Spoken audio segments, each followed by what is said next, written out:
So sa ating pagtatanim, ang kailangan lang po natin unang gawin is tatagalin po natin yung plastic, then ilulubog po natin itong kasama yung lupa. Tapos tabunan po natin, siksikin po natin ng konti para hindi siya basta-basta tumumba, lalo na matubig po ito.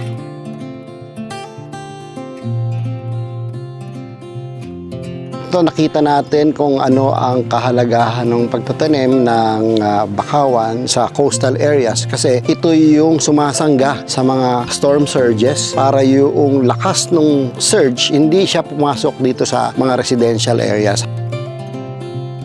Si coastal cleanup naman po, pag-iwas rin po siya ng pagbaha and then protekta na rin po sa ating mga mangrove area and coastal areas.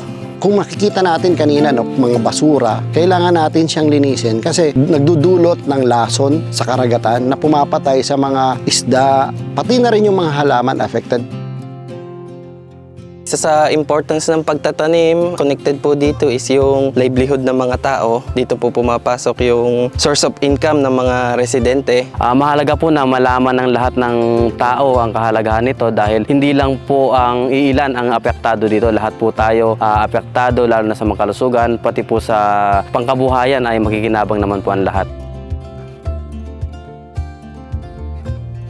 Napakahalaga po ng kanilang partisipasyon sa ating activity, kagaya na ng protection po ng ating mangrove, reforestation ng ating mangrove, dahil kung agency lang po namin na DNR ang gagawa nito ay hindi po namin kakayanin. Kaya po humihingi po talaga kami ng tulong sa iba't ibang agency, pati sa mga local government po. Tulong-tulong na lang rin po para mapalinis at maprotektahan po itong ating kalikasan.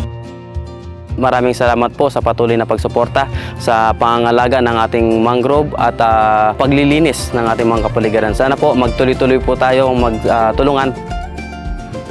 Kaya ang panawagan sana sa mga kababayan, alagaan po natin ang kapaligiran, patuto po tayo magtanim at pag-ibayuhin pa natin ang paglilinis ng ating mga coastal area. Lahat ng ahensya ng national government ay magkakaroon ng ganitong pagtugon. Sigurado po ako lahat ng ginagawa natin ngayon, pakikinabangan ng susunod na henerasyon.